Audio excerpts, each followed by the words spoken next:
The film opens with intense background music and a giant dam beside a peaceful village. Suddenly, an earthquake strikes. Everything shakes, and the dam in charge, David, rushes out in panic. Luckily, the quake stops quickly. He checks the dam and finds no damage. But as soon as he leaves, tiny cracks begin forming. The camera zooms in. Cut to a university exam hall. Everyone is writing in a hurry. One student cheats, while another boy sits doing nothing. That boy is our main character, Azim. The teacher catches the cheater and takes him out. Meanwhile, Azim casually marks option A for every question, clearly clueless. The next day, Azim travels with his parents to his grandmother's village, the same one near the dam. On the radio, they mention yesterday's earthquake, but assure listeners there's no danger. After crossing a bridge, they arrive at the village and finally reach his grandma's home. At dinner, his grandma asks if he's 21 now. His uncle mocks him, revealing that Azim scored just 21 marks in the entrance exam and failed miserably. Azim defends himself, saying he isn't interested in studies and wants to become a businessman. But the uncle continues to taunt him until Azim snaps and storms out. Outside, Azim opens his cigarette box, empty. Just then, he sees a shooting star. His little cousin excitedly tells him to make a wish, but Azim rudely pushes him away. Azim asks for directions to a shop, walks there, and finds a girl named Jaida working while talking to her boyfriend Erzan. When Azim asks for cigarettes, Jaida demands ID. Since he doesn't have it, Erzan steps in, lectures him, and tells him to leave. Azim gets angry, argues back, but before things escalate, Jaida stops her boyfriend, then firmly tells Azim to leave as well. So friends, next Azim asks for a bread packet kept on the top shelf. While Jaida goes to get it, Azim quickly grabs a cigarette pack, leaves some money on the counter, and runs out in a hurry. But as soon as he steps outside, he bumps into a man on a bike, and both fall down. At that moment, Ersan and his friends notice the cigarette pack in Azim's hand and surround him. Erzan says angrily, "So you stole cigarettes even after my warning?" Azim replies boldly, "So 4 people are going to fight one guy? If you're brave, come one by one." Erzan agrees, but before he can attack, Azim punches him and runs. The group chases him through the streets, but Azim jumps over a fence and escapes. The others fail to climb it. The next morning, Azim's uncle wakes him up by making the little cousin slap him and says, "It's already noon. Will you sleep all day? Get up. Lots of work is waiting." His cousin happily says, "Brother, come play football with me." But Azim gets irritated, refuses, and walks away. His father is mixing wet clay and tells him, "Help me, mix this clay properly." Azim clearly hates it, but still does it unwillingly. Meanwhile, his uncle tries to plaster the clay on the wall, but half of it falls down again. At the same time, milk on the stove starts boiling over. Azim's aunt quickly runs to the kitchen. Little cousin sees the dam in charge, David, walking by and happily waves. "Hello, David, sir." His uncle smiles and says, "Since I was a child, David always comes at the exact same time. Never late." Friends, remember these tiny moments. They become important later. Azim gets bored watching all this village routine and asks, "Dad, when are we going back to the city?" Before his father answers, his uncle jumps in again. "Go back? For what? You failed your exam. There's no graduation for you. But don't worry, there's a graduation here in the village. You can go attend that." He keeps making fun of him. Azim grows more frustrated, thinking, why does this uncle never stop talking? His father finally says, "We're not going anywhere. We'll stay here for some days." Azim argues, "But my friends must be missing me. I want to go home." But his dad refuses and instead orders, "Go clean the cow dung in the cowshed." Azim walks away angrily. At the cowshed, he sees a huge pile of dung waiting for him. The cousin brings him a shovel and says, "This will make it easier, brother." Azim grins and says, "I'll make a deal with you.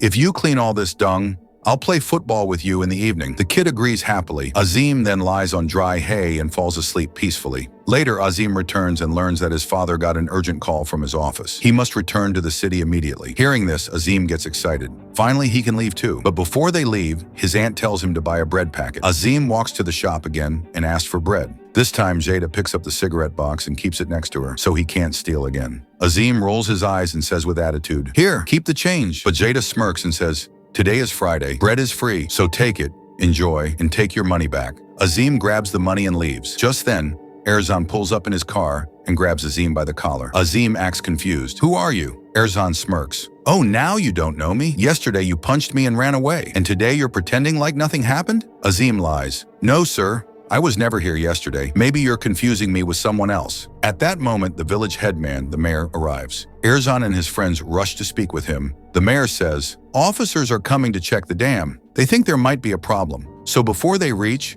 make sure the village looks clean and perfect." Then he turns to Azim and asks, "And who are you?" Azim introduces himself. The mayor laughs and says, "Oh, so you are the boy who scored only 21 marks?" Azim feels embarrassed and asks, "Who told you that?" The mayor proudly replies, "In this village, even a bird cannot fly without me knowing." I know everything. Azim walks away, angry, insulted, and humiliated. Meanwhile, Erzan goes to Jaida's shop and forcefully pulls her outside, saying, "Today you are coming with me to the dam. No excuses." At the same time, Azim reaches home and sees his parents packing bags. Excited, he says, "Great, let's go fast or we'll be late." But his dad calmly replies, "Why are you in a hurry? Only your mother and I are going back. You're staying here." Azim is shocked. "What? Mom, what's going on? What about my graduation?" Before she can speak, his uncle jumps in and says sarcastically, "Graduation? You failed the exam. What graduation do you think you have?" Azim feels angry, embarrassed, and helpless. He goes inside and locks the door. His father bangs on the door and shouts, "Open the door, or I'll break it and then break you." Azim quickly opens it and begs, "Please, Dad, I don't like it here. Take me back with you." But his father ignores his request and leaves the village with Azim's mother. That night, Azim sleeps outside under the open sky. The night is quiet and peaceful, the typical calm of a village. His little cousin whispers, "Brother, tell me a bedtime story." Azim, annoyed and sad, replies, "Just sleep." A little far away,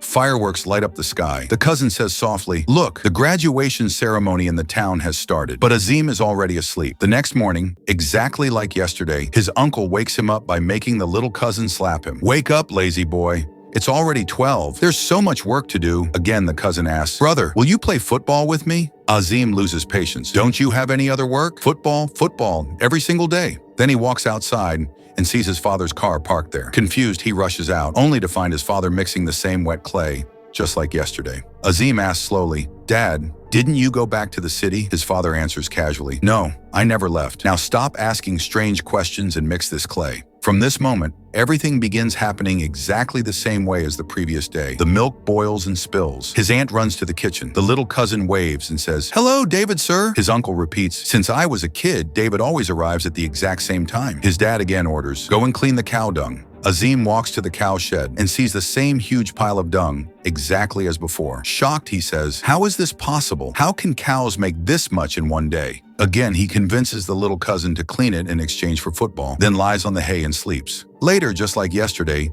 his aunt sends him to buy bread. And again at the shop, Jaida keeps the cigarette box close so he can't steal it. She hands him bread and says with attitude, "Today is Friday. Bread is free. Take it and take your money." Azim frowns. "Friday? Today is Saturday." But then shrugs. Free is free. Outside, he checks his phone, and the date shows Friday. He freezes in disbelief. At that moment, Erzan and his friends appear. Azim panics, thinking they will beat him again. Later that night, when Azim lies down to sleep, he is the one who asks the cousin, "Tell me honestly, didn't today feel exactly like yesterday? Every small thing, the same?" The cousin looks confused and says, "I don't know what you're saying. Yesterday, today. Oh, look, fireworks again. The graduation is happening." Azim slowly stands up and watches the sky. Suddenly, the ground shakes lightly, then stops. A huge flock of birds flies across the sky. Azim steps outside, and his face turns pale. The dam has broken. A massive flood rushes toward the village. Houses are destroyed and carried away. Azim gets caught in the rushing water and drowns. Then suddenly, he wakes up again. Morning, the same day, the same moment. Azim is shaking. Am I dying and coming back? Am I stuck in a time loop like in movies? He runs to his mother and says urgently, "Mom, tonight the dam will break. We must leave. Please trust me." But she replies softly, "You had a nightmare. Calm down." Azim insists, "No, it already happened 2 or 3 times. I died,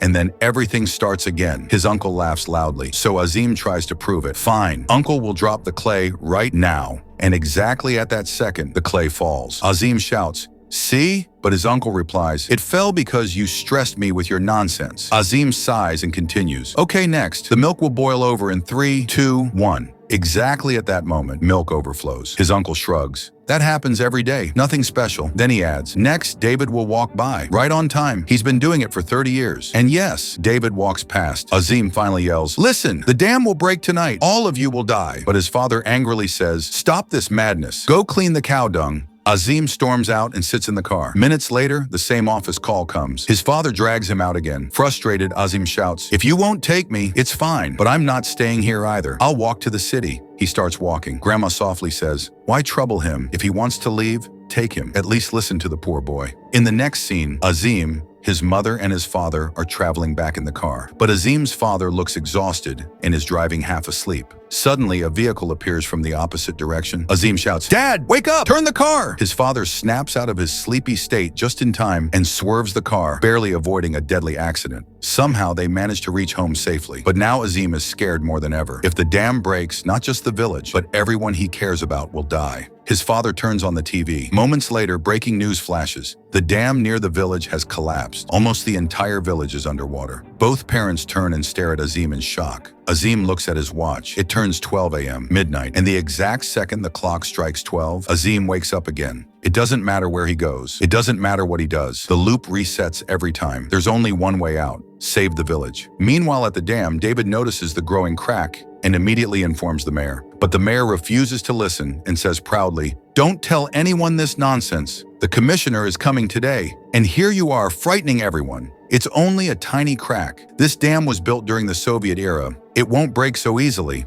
David tries explaining. The dam is holding 120 million cubic meters of water. If the concrete has cracked, there is real danger. Please take this seriously. But the mayor ignores him and snaps, "Just keep quiet and act normal." Even in his car, he laughs at David. The old man has gone mad. One small crack, and he thinks the whole dam will collapse. Suddenly, Azim jumps in front of his car and shouts, "Sir, the dam is cracked. It will collapse." People around start listening, and the mayor gets nervous. He doesn't want panic to spread, so he drags Azim aside and whispers angrily, "I just checked the dam myself. It will stand strong for the next 100 years. Stop scaring people with your lies." Azim loses control and shouts, "Why won't you listen? You fool!" Next scene, Azim is sitting inside the police station. Meanwhile, the mayor welcomes the commissioner to his house and shows him all the arrangements. Everything is perfect. The commissioner is impressed and says, "Next year I'll make you head of 2 or 3 more villages." The mayor quietly tells his wife, "There's a crack in the dam. Something bad may happen. Take our son and go to the city.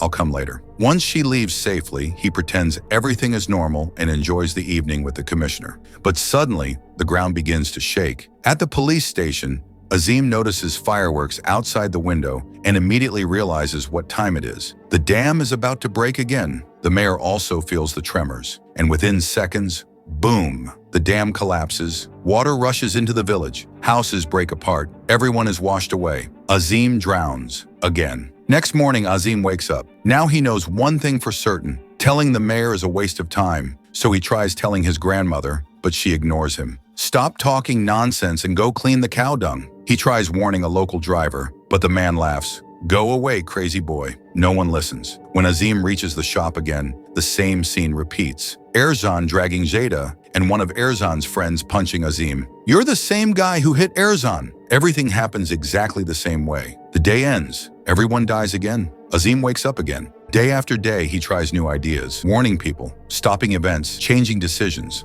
fighting fate, anything to stop the disaster. But every attempt fails. Azim then decides to speak with the retired soldier from the village, hoping he might believe him. But the soldier misunderstands and thinks Azim is trying to steal something. He points a gun at him, calls him a thief, and forces him out. Another day ends, and once again, everything resets. The next morning, Azim tries calling the police for help, but they respond, "We have not received any official report about a dam problem. You could be a prank caller, and prank calls are illegal. Do not waste our time." Azim hangs up the phone in frustration. Fed up, he steals the soldier's key, takes his gun, and confronts the driver working at the dam. Pointing the gun, he yells, "Gather all the workers and leave right now. The dam is going to collapse." The driver panics and is about to leave, but suddenly the retired soldier arrives. He shouts, "Give me my gun back." Azim warns him, "Don't come any closer or I'll shoot." The soldier calmly takes the gun from him and loads bullets into it, revealing that Azim had been threatening people with an empty gun the whole time. Smirking, the soldier says, "Kid, let me teach you how to fire a real gun." Azim runs for his life. The day ends, and the next morning, he wakes up again.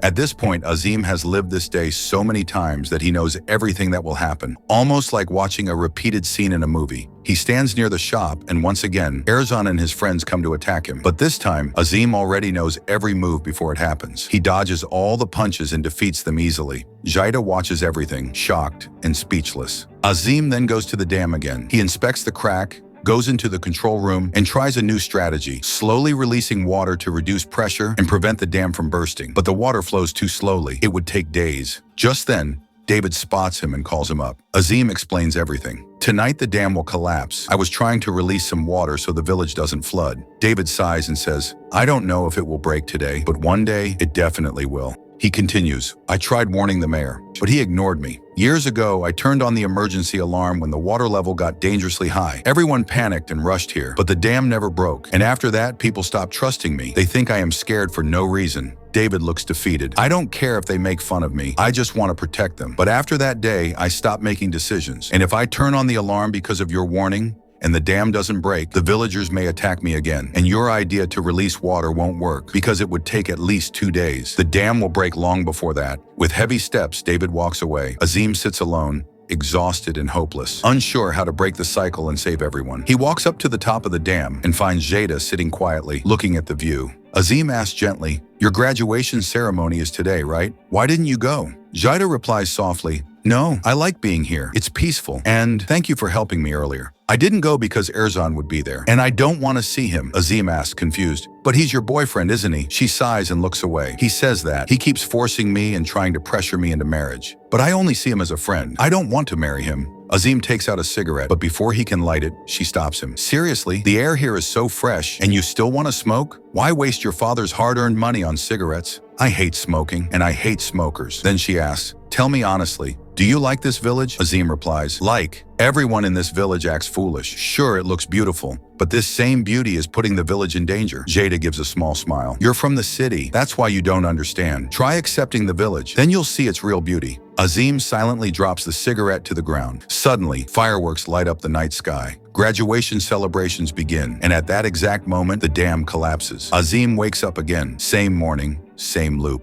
But this time, something inside him is different. He remembers Jada's words. If you truly live here and accept this village, only then will you understand its beauty. So instead of being irritated or angry, he calmly asks little boy, do you always wake up at this exact time? Little boy smiles and says, no, bro. I wake up much earlier, but I wait for you. I really want to play football with you. Azim feels a warmth he never felt before. Next scene, boy is collecting cow dung. Instead of escaping the work like every other loop, Azim gently says, take a break, I'll finish the rest. And for the first time, he helps. As they work together, boy asks, why don't you visit our village more often? Come more, we all miss you. Azim laughs, miss me? Your dad is always teasing me. Why would he miss me? Boy quietly replies, maybe you don't know, but every day my dad asks Grandpa about you. When you'll come back, what you're doing. He really cares. That simple sentence hits Azim hard. All the teasing, all the harsh jokes were never meant to hurt him. They were love hidden behind a rough voice. Azim then plays football with him, rides horses, laughs, and enjoys the day like never before. When he falls off the horse, his uncle runs toward him immediately. What happened? Are you hurt? That moment finally makes Azim understand. His uncle wasn't mocking him, he was protecting him. Slowly, Azim begins enjoying village life. For the first time, he feels like he belongs there, but he knows what's coming. Soon, Erzan will come to drag Jada away, so he rushes to her shop and locks the door from inside before Erzan arrives. Jada gets scared and shouts, what are you doing? Open the door! Don't come near me! She panics and hits him with a stick. A second later, she feels guilty. Sorry, I don't know why I reacted like that. Azim calmly says, I'm not here for anything bad. I'm here to protect you. Erzan is coming, and he'll try to take you with him. Right then, a decorated car stops outside. Ribbons, balloons, just like Azim remembered. Jada stares at him, shocked. How do you know all this? Are you psychic? Azim lies quickly.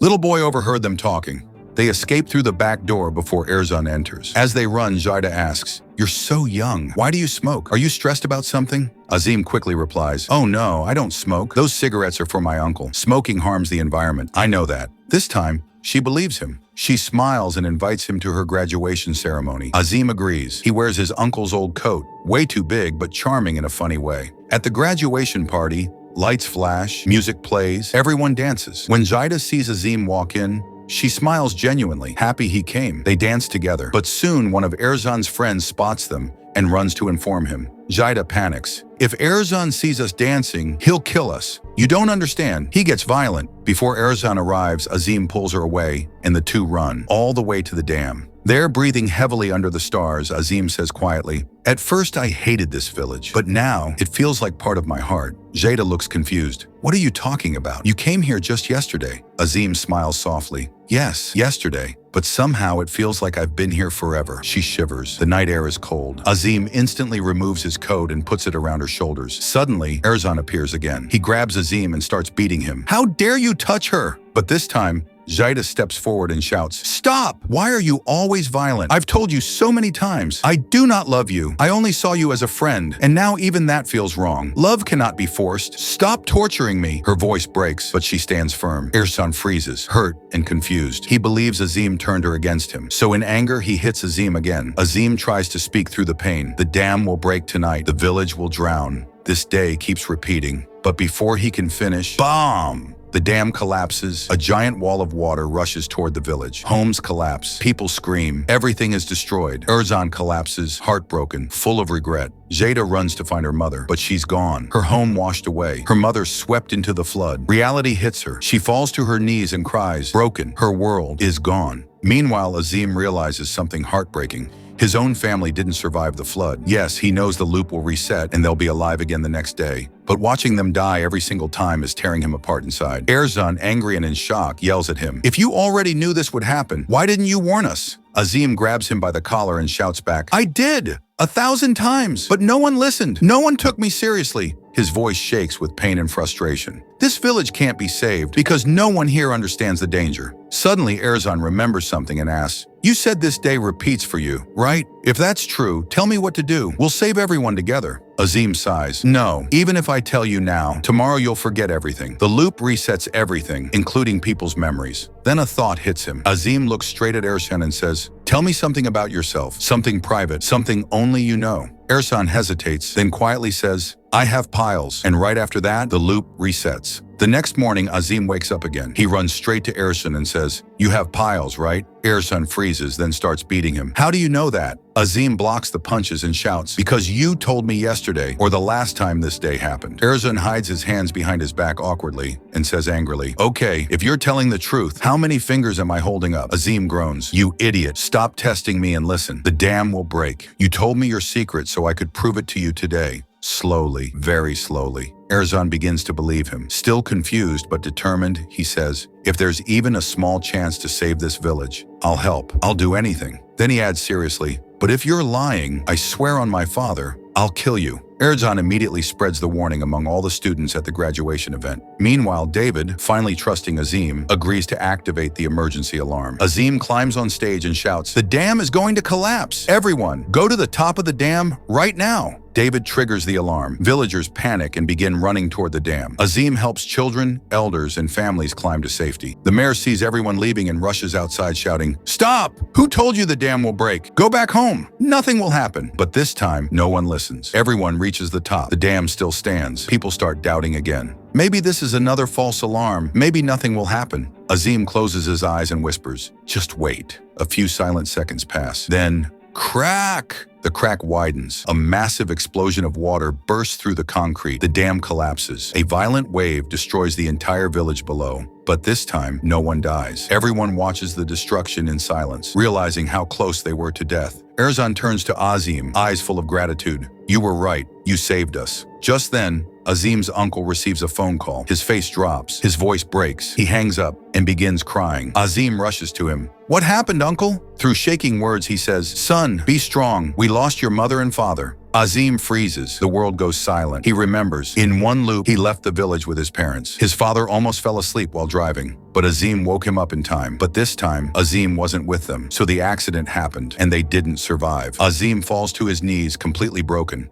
His uncle tries comforting him. "Some things are destiny, son. No one can change fate." When everyone walks away, Azim looks at the time, 11:59, then 12. The loop ends. His parents are gone forever. Azim falls apart, crying, "Please, God, just one more chance, please." He looks up. Another shooting star crosses the sky. Suddenly, Azim wakes up, gasping. He looks around. His parents are alive. Without thinking, he runs to them and hugs them tightly. They are confused and worried. "What happened? Did you have a nightmare?" Azim whispers, voice shaking. "Please, don't ever leave me." For the first time, his parents see his love, not just attitude. This time, Azim does all the chores willingly. He doesn't argue. He doesn't complain. He smiles. He helps. His uncle, totally confused, asks, "What's gotten into you? You used to complain about every little thing." Azim just smiles, because now he understands the value of family. Right then, his father receives the same office call, the call that always led to the accident. Azim quickly grabs the phone, turns it off, and hides it. No call, no journey, no accident. Little boy suddenly says, "Let's go to the dam for a picnic today." It'll be fun. Everyone agrees, because Azim told him to say that. They begin packing happily. Next scene, everyone is already gathered near the dam, enjoying a peaceful picnic. People are smiling, laughing, eating, and having a great time. Everything feels calm, almost too calm. Azim quietly bends down and whispers to Boy, "Listen, I need your help. No matter what happens, don't let anyone leave this place. Make excuses, distract them. Just keep everyone here." Boy nods confidently, like a little soldier ready for duty. Azim then goes to find Erzan. But since the day has reset again, Erzan remembers nothing. And this time, he's even angrier. He storms toward Azim shouting, "How dare you touch my girlfriend?" Before he can swing, Azim quickly pulls him aside and calmly says, "You have piles, right?" Erzan freezes. His anger disappears instantly, replaced by confusion and shock. Azim continues, "You told me that secret yourself. I'm not here to fight. I'm here to save everyone." Azim then explains everything: the time loop, the flood, the dam collapse, and all the previous failures. At first, Erzan looks stunned. Then slowly, he believes him. He turns to his friends and orders, "Go and bring everyone to the dam."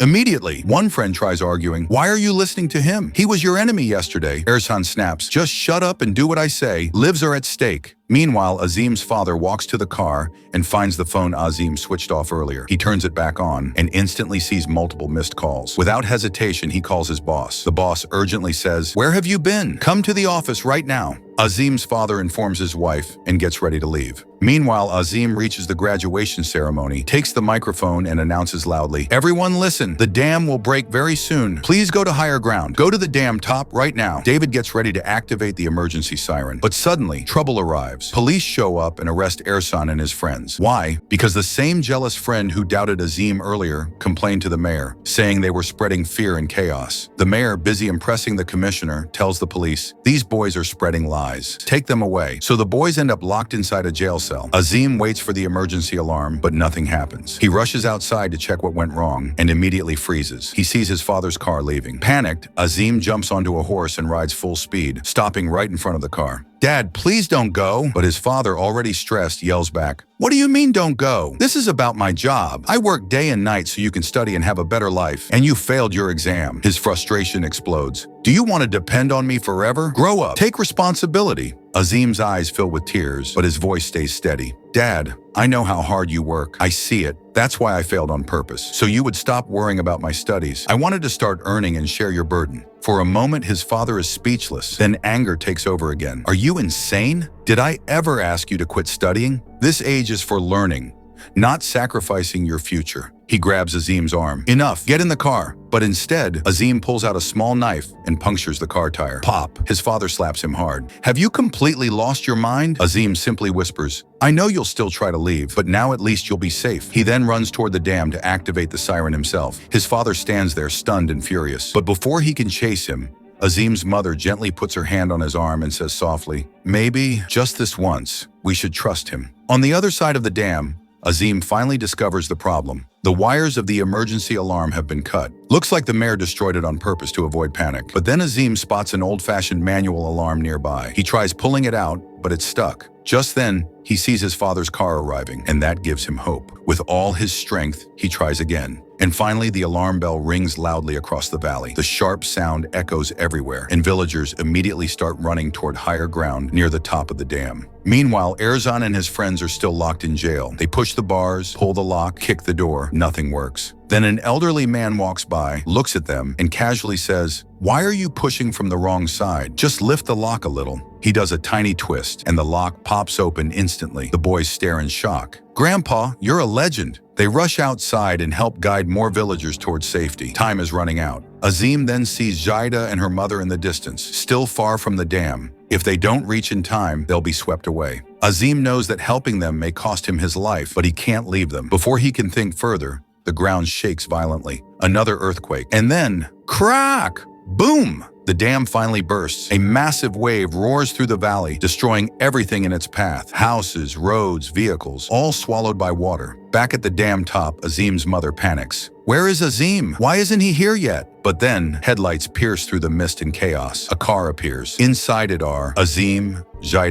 Jaida's mother, Erzan safe, alive. Azim checks the time, 12 o'clock midnight, but this time, nothing resets. The loop is officially broken. Azim takes a breath, a long, relieved, emotional breath. Everyone survived. His uncle suddenly gets a call and angrily shouts, "What kind of timing is this? The whole village just drowned, and you're asking for loan repayment." Everyone bursts into laughter, relief and exhaustion mixing together. Meanwhile, the mayor tries sneaking away quietly, but students block his path. No more running, no more lies. 1 year later, Azim now lives in the city. His dad watches the news while Azim studies and works on a small flashlight business. The news reporter says, "1 year ago, a dam broke, but every villager survived thanks to the courage and quick actions of its youth." They show Erzan giving an interview, confident and proud. Azim and his parents watch with a smile. Soon after, Azim leaves home. It's exam day. At the university entrance, a familiar voice calls, "Hey, I've been waiting. Hurry up." It's Jada. Azim laughs and says, "This time I'll mark only option B on every answer." She smirks. "Fine, do whatever makes you happy. As long as we're together, everything is perfect." They walk hand in hand toward the exam hall. Before entering, Azim turns toward the camera with a confident smile and says, "This time I'll prove who I truly am." And with that, the story ends.